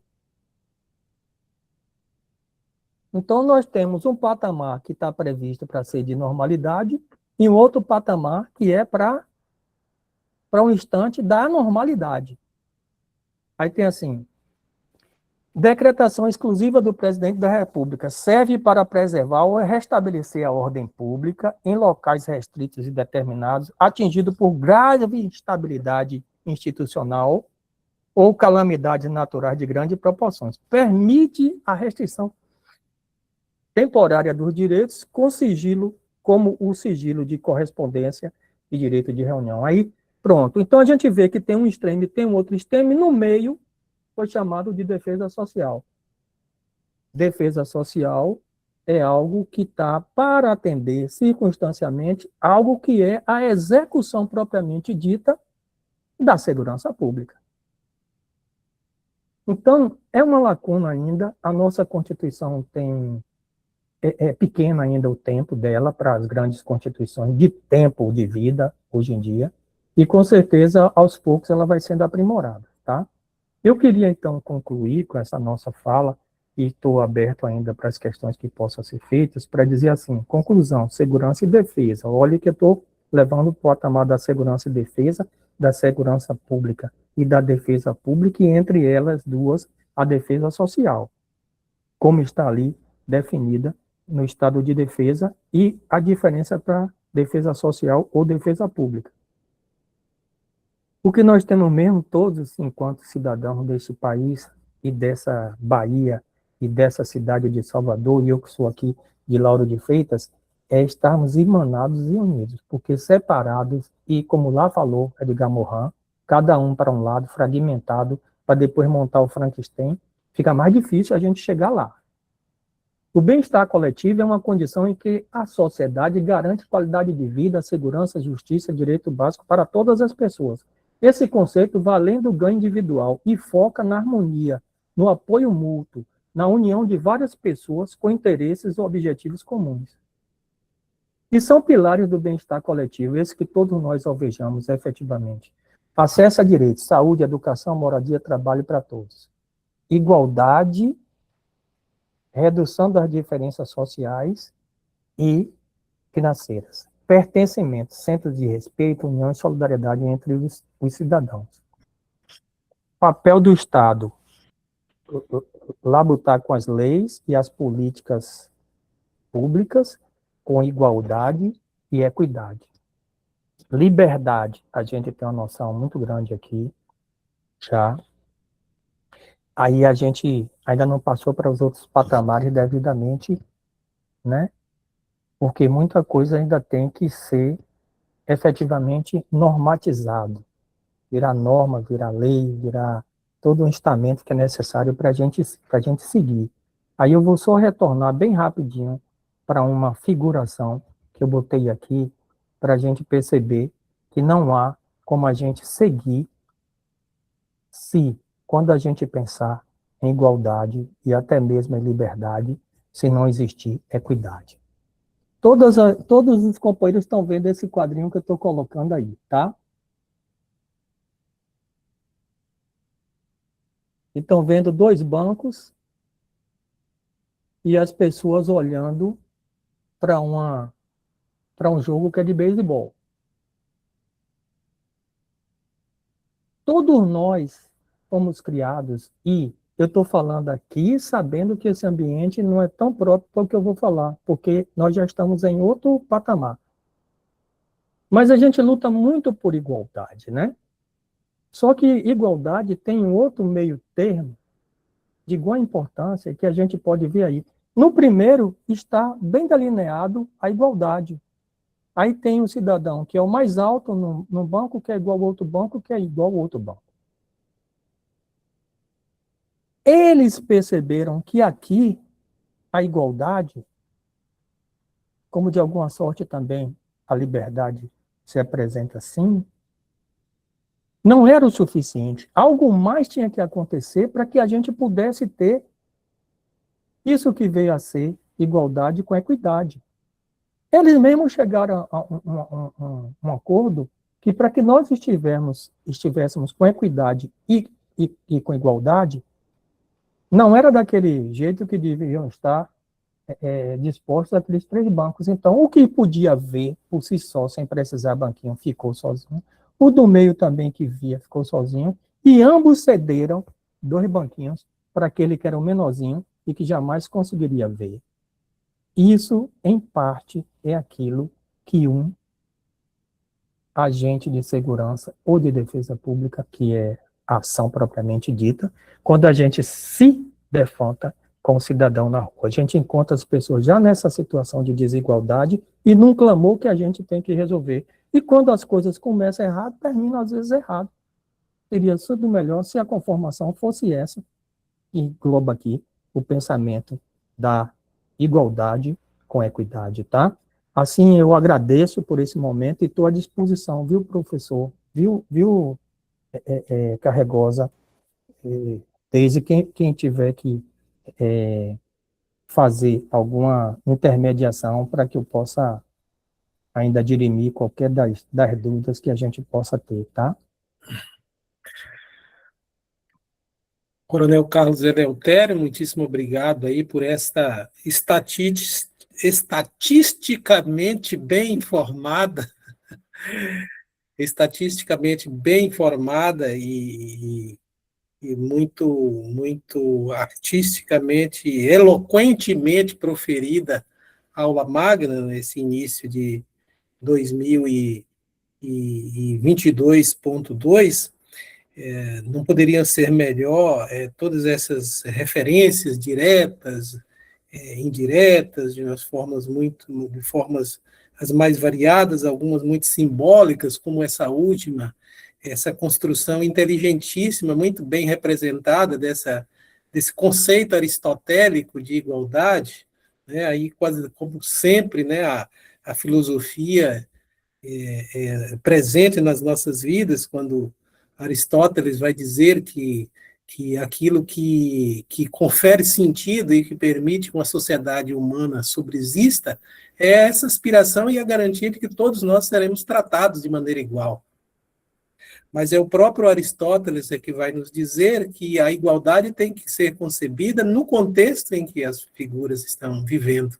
Aquela representação de um senhor e mais um jovem, mais uma criança, não poderia ser melhor representativo disso que Aristóteles vai chamar de uma igualdade proporcional. Ou seja, se a gente ignorando o contexto em que as pessoas estão vivendo, tratarmos todos igualmente, matematicamente, sem olhar a circunstância, a contingência de cada um, o que vai acontecer é que essa igualdade dos banquinhos, banquinhos iguais para todo mundo, vai causar uma grande injustiça na sociedade. Então, esse conceito de igualdade, para nós hoje, né, de saber, de viver, que a gente vive numa sociedade tão desigual, né, um dos nossos discentes falou, não me lembro mais quem, acho que Danilo, não esqueci o sobrenome, que falou, né, que enumerou, colocou o dedo nessa ferida, né, que hoje tem sido muito um tema caro a discussão da segurança pública, né, toda vez que a gente coloca o problema da segurança pública, várias questões são imediatamente suscitadas e cada um que grita de acordo com o aperto, né, do sapato no seu pé. Então, às vezes, os tecnocratas, às vezes, os cientistas tratam da segurança pública de uma forma abstrata, né, mas os cidadãos são os destinatários, nós que somos destinatários da segurança pública, falamos da segurança pública a partir do olhar, do contexto em que nós próprios somos as vítimas, né, sofremos essa violência. Então, mencionando aí Heráclito, Edgar Morin e o próprio Aristóteles, o coronel Eleutério nos chama a atenção para importantes questões que, para mim, dispensa todo e qualquer comentário, mas eu gostaria apenas de me ater apenas a um fato que, para mim, ele deixou assim, muito claro ao destacar que nós vivemos ainda, de uma certa forma, preso a essa concepção muito ortodoxa da segurança pública, conservadora, e, digamos, talvez muito questionável, que é a segurança pública nesse sentido da força, né? Uma força pública, né? De um conjunto de artefatos bélicos para poder reprimir os crimes, o que alguns estudiosos da segurança pública falam do próprio conceito de segurança pública, a disputar espaço e compreensão com a ideia de segurança pública no sentido de segurança humana, né? De prover as necessidades humanas e termos essa consciência de que, por influência que nós temos da herança de países capitalistas, isso é muito simples, aqui nesse nosso curso é só um curso de segurança pública, né? Os nossos alunos não têm, a não ser os que já vêm do curso de Direito, não têm assim, uma visão mais ampla do nosso sistema penal, mas para quem estuda Direito Penal é muito fácil perceber que o legislador penal brasileiro, de um crime, ou melhor, de um código penal que já tem quase um século, então ele pune muito severamente crimes contra o patrimônio, por exemplo, né, e esquece outros crimes. Então, hoje é preciso insistir muito nisso, o coronel Eleutério chama muita atenção para esse fato de que nós não podemos ser simplificadores da ideia de segurança pública, não é isso, coronel? Simplificar, nós temos que ter essa noção e essa consciência de que é preciso continuar de maneira indeclinável perseguindo aqueles que de maneira seja esporádica, seja de forma reiterada, praticam crimes contra o patrimônio e subtraem bens que nós temos e muitas vezes adquiridos de uma forma muito custosa para as nossas vidas. Mas a gente não pode esquecer que as vidas humanas são importantes em qualquer dos contextos em que nós vivemos. Então, a gente não pode, eu acho que essa é a questão mais assim, que eu gostaria mesmo de destacar, que o coronel chama a nossa atenção, é que a segurança pública é um tema complexo.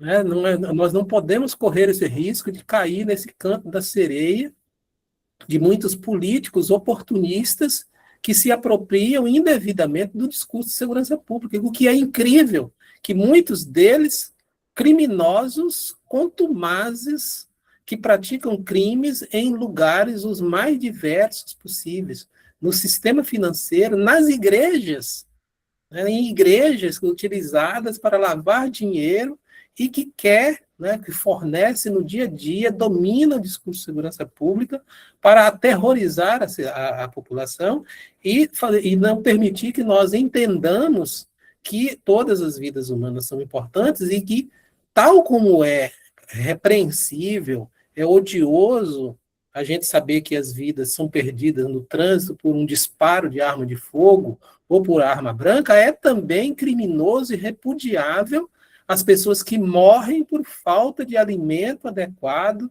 subnutridas, porque não têm os minerais, as proteínas mínimas para ter um crescimento decente. Isso para não já falar das pessoas que morrem esperando por tratamentos médicos ou por falta de medicamentos adequados. Quando a gente pensa hoje, né, que nós estamos passando por um processo de a própria reconfiguração do Estado. Nós estamos entrando agora de vez na política nacional e estamos sentindo uma coisa muitíssimo curiosa, né, que é um núcleo da política brasileira chamada Centrão, que não está interessado na discussão sobre o candidato a presidente da República. Não querem se associar a nenhum lado. Por quê? Porque o Centrão brasileiro, daí a importância que o coronel chama atenção. Nós temos que olhar no todo, no conjunto, a ideia de segurança pública. Nós temos que ter essa consciência que desenvolveu-se no sistema político brasileiro uma ideia de política que caminha para uma situação de reconfiguração da próprio pacto federativo, da própria ideia de a quem nós devemos atribuir responsabilidades, de um Centrão e de um parlamento que domina hoje 61 bilhões, esses são os últimos dados aí, tidos aí nos estudiosos do nosso orçamento, os parlamentares, por meio de emendas parlamentares, que dominam 61 bilhões de reais. Quer dizer, o orçamento público que devia estar na mão dos gestores públicos para fazer segurança pública, né, em todo o seu mais amplo sentido, né, da justa remuneração dos agentes de segurança pública, de seguros de previdência, né, instrumentos, né, que possam orientar as nossas vidas, mas que são apropriados indevidamente por quem tem um papel que não é um papel de gestão. E o pior de tudo é que querem fazer isso secretamente. Esse é um dos dramas que a gente tem vivido, né? E o curioso é que muitos desses políticos têm conduzido hoje a discussão da sucessão política exatamente para atormentar a vida do judiciário, que, para o bem ou para o mal, tem tentado colocar um freio nisso. Um dos principais tormentos de alguns parlamentares contra o ministro Flávio Dino é exatamente essa, né, de que está exigindo que esses parlamentares que desviam recursos que prestem conta. Né? Então, é um conjunto de coisas que a gente precisa olhar, de recursos que estão sendo desviados, né, de pessoas que, no sistema financeiro, nas igrejas e em todos os lugares, e que se apropriam indevidamente, e que, ao saber que o tema da segurança pública é muito sensível, todo mundo está preocupado, de fato, com a vida que está vivendo, então, para poder se apropriar disso, pretende lançar-se candidatos e dominar, de fato, esses espaços públicos onde essas decisões são tomadas.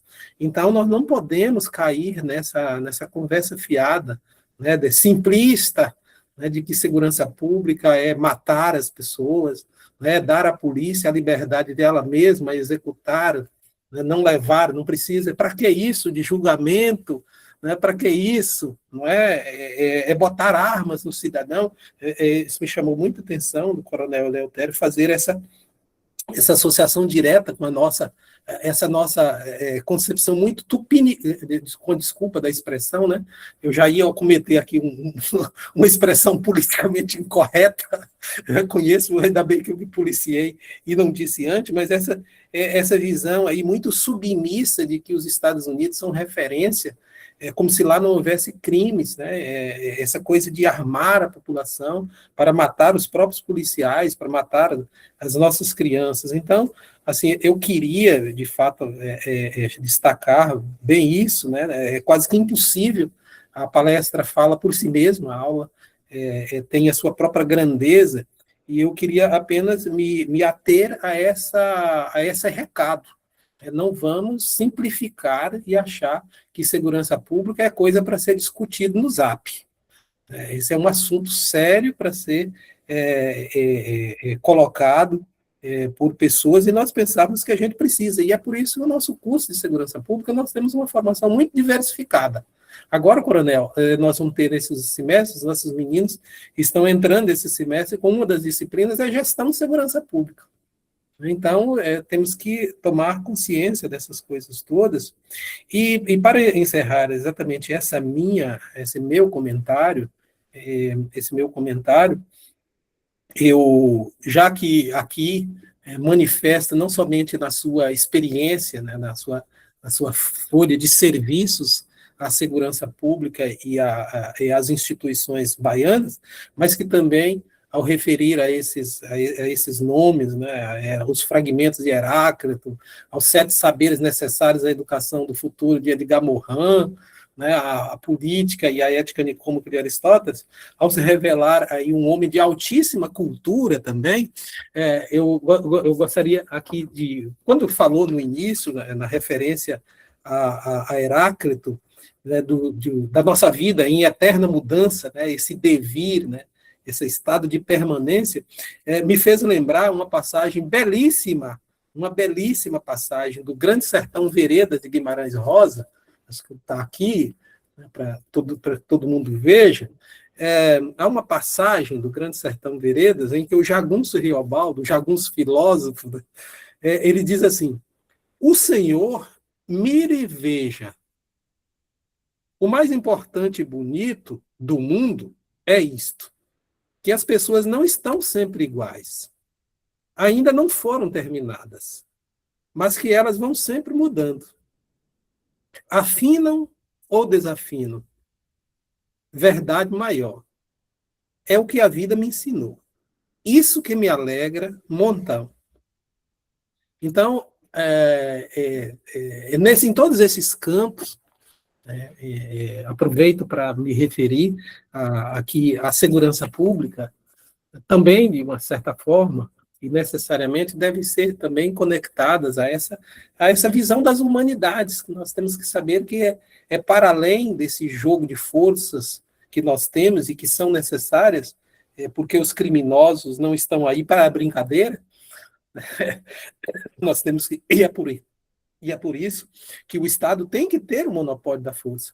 Infelizmente, a gente ainda vive e fomos aqui um tanto quanto insultados na sociedade com esse discurso de que o Estado não pode prover segurança pública e que cada um tem que se armar se quiser se defender. Nós não podemos renunciar a esse monopólio da força pelo Estado, né? Nós temos a arma para policial, aí o Estado tem a obrigação de treinar adequadamente essas pessoas para combater o crime. Os criminosos não estão para brincadeira. Então, para isso, para que a gente tenha essa visão, é que nós também precisamos das humanidades. Nós precisamos ouvir Edgar Morin, nós precisamos ouvir Guimarães Rosa, e toda essa visão do humano que nós somos. Então, eu sou muito agradecido aí por essa palestra tão rica, rica em dados, em informação, em experiência que tem acumulada, mas que também nos passa também essa visão de humanidades que nós temos. Eu agradeço assim muito penhoradamente que tenha aceitado esse nosso convite. Mas parece que nós temos aí uma outra pessoa que levanta o nome, me passou muito rapidamente, Sheila, quando estava fechando. Eu não quero também aqui monopolizar essa palavra. Quem foi mesmo que alguma pessoa levantou a mão ou só parabenizou, Sheila? Estava vendo. Primeiro, na fala do coronel, foi o Felipe, e depois, agora, na sua fala, foi o Lucas. Pronto. Eles ainda querem falar? Temos algum tempo, né, coronel? Temos aí algum tempo. Sim. Pois bom. Se vocês quiserem falar. Bom, parece que não se manifestaram. Eu acredito que eles tinham saído da sala. Na realidade, internet, né? Flutuando. Sim, pode ser. Nós tivemos 30 pessoas em sala. Como está sendo gravado, será disponibilizada a aula para os demais que não puderam assistir. Tá certo? Pronto. Podemos então, acho que concluir, já que não há. Mais alguém gostaria de fazer alguma pergunta? Senão, a gente poderia passar aí as considerações. As considerações. Otávio, você queria dizer alguma coisa? Eu estou vendo você aí Quero inquieto. agradecer aos professores, né? Ao professor Antônio Sá, por essa oportunidade de ter convidado o coronel. Muito obrigado, coronel, por essas palavras. Interessante, né? Do que temos ao que queremos, né? O segurança pública. Isso aí foi muito interessante, já chama atenção. Mas, assim, eu queria falar que o modelo, né? O modelo de segurança pública do país, ele não sei se o senhor acha que deve mudar, porque assim, poucos países seguem esse modelo do Brasil, né? A polícia militar com a polícia, às vezes é uma atribuição que choca da polícia militar com a polícia civil. Então, modelo melhorar, o que pode ser feito, né? Então, assim, é nítido que na capital a polícia tem um modelo e no interior outro, né? A estrutura a gente percebe muito bem. Então, a gente, aqui no interior, sofre um pouco com essa infraestrutura.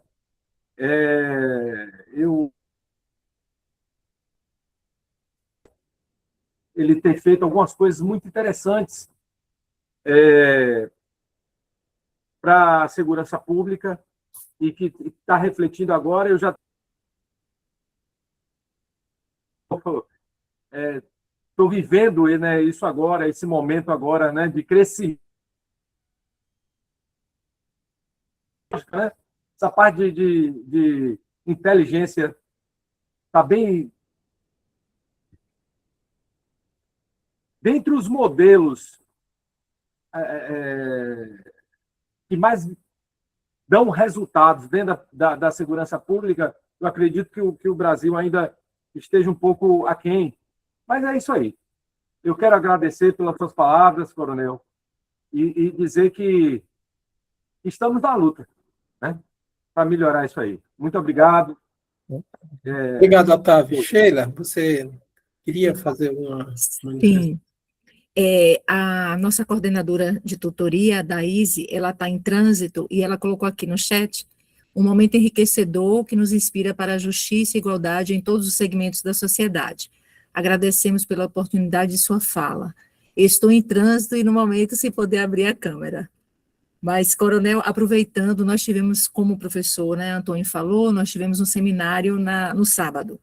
E alguns alunos me procuraram justamente interessados na pesquisa científica, né? Então, foram, assim, capturados pela pesquisa e viram hoje uma, né, excelente aula, primeiro pela sua vivência, sua experiência de 43 anos de serviço público, né, na segurança pública. Então, uma larga experiência em diversos momentos que o senhor acompanha esse desenvolvimento tecnológico, desenvolvimento social e o desenvolvimento da própria corporação. E, além disso, o senhor traz justamente fontes secundárias, né, de dados, tanto nas referências, né, no referencial teórico, quanto nos dados, né, na pesquisa quantitativa desses dados. Então, acho que ficou, assim, bem nítido, claro, para os discentes que aqui estão, justamente na sua fala, na sua aula magna, esses pontos de reflexão. Então, segurança nacional é diferente de segurança pública, porque a segurança nacional vê o outro, né, o estrangeiro, como inimigo. Nós vemos o nosso, né, cidadão.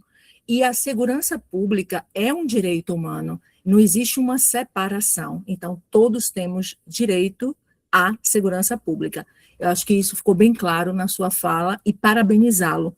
Metodologicamente, didaticamente, o senhor foi muito claro e, assim, muito preciso, cirúrgico na sua fala, né? E também muito diplomático ao tratar questões muito delicadas. A gente precisa desconstruir algo, né? Algumas questões que foram construídas, até mesmo com base em muitas lutas, né? Pelos direitos humanos. Mas parabenizá-lo e agradecer a todos que estão aqui, né, que disponibilizaram o seu tempo, né, sacrificaram muitos trabalhos, mas parabenizar a todos. É isso. Obrigada. Obrigado, Sheila. Coronel Eleutério, gostaria de fazer algumas considerações, alguma consideração final, uma coisa assim? À É, vontade. agora é mais o coração. Para dizer que estou muito feliz com esse momento, viu?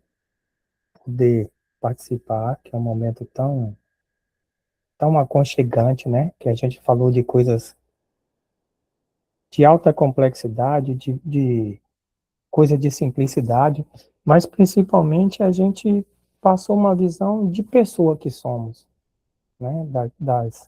Da onde a gente vive, labuta, e encontramos também, né? Em cada um dos senhores que nos encontramos aqui, professor Antônio, de outras participações, Sheila Carregosa, e dos amigos Carregosa, dê um abraço em cada um, viu?